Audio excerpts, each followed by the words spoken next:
plan to remove trees along historic Route 6A moves forward. The courtyard at the 4-5 school gets some TLC from the community, and we get an update on electrical vehicle charging stations as well as the future of textile recycling. All this and more on this episode of Barnstable Today. It's Monday, October 15th, 2012. I'm Sarah Colvin. The Old Kings Highway Historic District Committee gives its nod to utility company NSTAR's plan to remove 13 trees along historic Route 6A. NSTAR says the trees are compromising the safety of the power lines. A public hearing was held last week at the West Barnstable Community Building. Barnstable Tree Warden Charlie Genitosio spoke at length about the trees. He agrees it's time for them to come down. And those trees out there, okay, and that's where they're all failing on the winter storms. I'm not talking about like the power lines and all of the years of improper pruning with those trees is probably one or two of the main reasons why those trees are failing. The first reason being that they're just not very good trees in the long run. The trees are starting to fail. Okay, everybody thinks they're 200 years old, but they're not. They just grow really fast. And the trees are falling apart, they're decaying. And again, I wanted to do this 30 years ago. I wanted to plant trees out there in the worst way. And to me, it's almost like we did this 30 years ago and we never put the trees in. Right down there. I know you do. And like Ann said, all of that improper pruning from 30, 40 years ago left those trees like this. And you got the wires going down.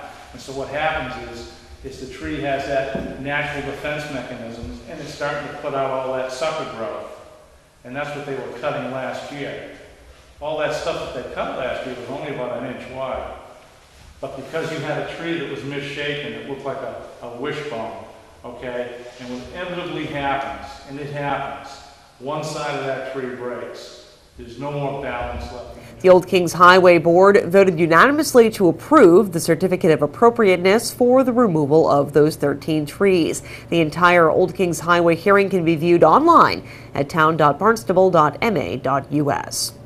Well, work is being done on the courtyard of the new 4-5 school in Morrisons Mills. Dr. Mary Chakowski, superintendent of schools, talks about the community effort that went into revitalizing the school's outdoor space. And let me begin by, probably acknowledging the accolades and certainly of Mike Gyra. Mike Gyra, as you know, is the guru of the Astro Park over at BHS. And I brought him over about 3 or 4 weeks ago, and I said, Mike, this courtyard here, the 4-5 courtyard, in all well-intentioned, it was a learning classroom. Many teachers were involved in previous years in designing this classroom, an outdoor classroom around science and technology, probably mostly a little bit of science. There was a pond there. There were, creatures in the pond that were living. It was an outdoor sort of classroom. But what happened over the course of the years is whenever you design an outdoor classroom, such as a courtyard within a school building, it needs to be maintained. And probably this area had not been maintained for many, many years. And,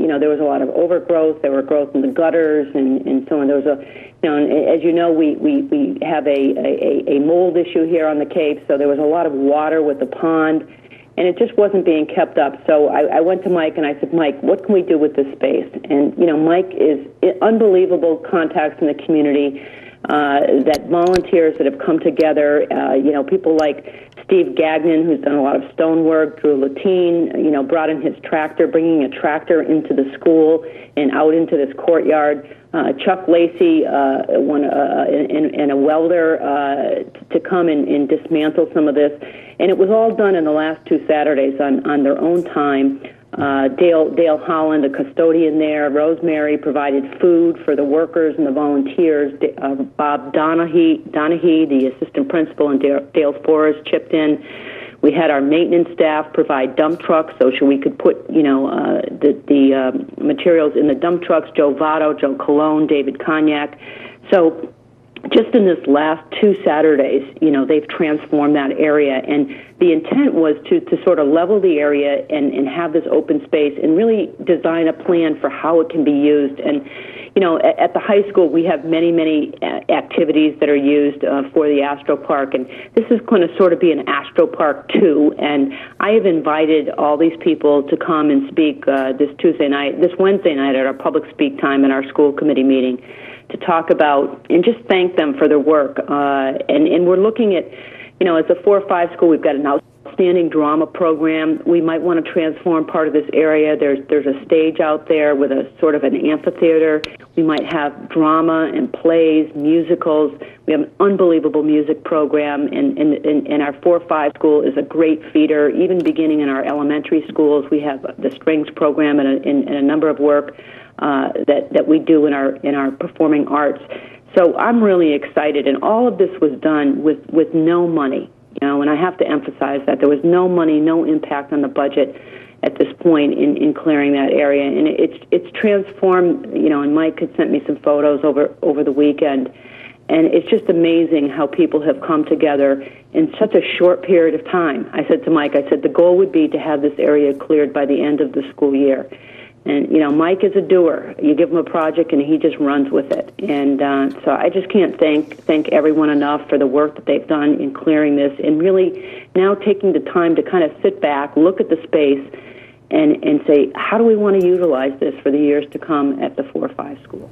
Meanwhile, the proposed name for the 4-5 school, Barnstable United, is still pending. Dr. Chakowski says the school council must first be established. And so Rosemary Williams, the interim principal right now, is looking to form a school council. She does have some parent volunteers, some staff volunteers. We're going to make that official once the school council is in place, because their board of trustees for the charter school acted as their school council. But we want the school council to take an official vote on the name going forward in bringing that forward to me and the school committee. Electrical vehicle charging stations are under construction in Barnstable. One is already in place at the county complex, and Energy Coordinator Richard Elrick says NSTAR's done some work that will allow the rest of the project to move forward. Yeah, I've gotten word that NSTAR, which had been the holdup in all this, was going to be finished with its work by the end of the month. They had to run a new circuit for both the North Street parking lot location and the North Street Comfort Station location and the Town Hall parking lot location. So both of those have had their preliminary installation work done. You can certainly see them in the Town Hall parking lot. And as soon as the circuit work is completed by NSTAR, then the actual installation of the charging stations will occur. We'll have the vendor's technician come down to do the actual installation. So certainly in November, we're going to have at least two new charging stations in place for electric vehicles. Elrick says the charging station at the high school is still under review. It could be relocated to the middle school. Meanwhile, the Renewable Energy Commission meets tonight. They plan to talk about textile recycling, something that currently isn't offered in Barnstable. Most people, when they think about giving old clothes away, they want to make sure that they're wearable again, that someone else can utilize them. But in fact, what we're trying to get at is all of that clothing that isn't appropriate for wearing by someone else that ends up going into the landfill. An average Massachusetts resident throws away about 70 pounds of old clothes and footwear and other used but useful textiles. And what's interesting is 95% of all of the textiles that people dispose of in landfills or at incinerators can be recycled again, and a lot of people aren't aware of that. They think it has to be thrown away. 6% of the total trash disposed of each year in Massachusetts is textiles that can be recycled. And we're talking about belts and boots and coats, curtains, draperies, dresses, hats, jackets, shoes. The Renewable Energy Commission meets at 5:30 tonight in the Selectmen's Conference Room. That's on the second floor here at Town Hall. You can watch the meeting live on Channel 18. With Barnstable Today, I'm Sarah Colvin.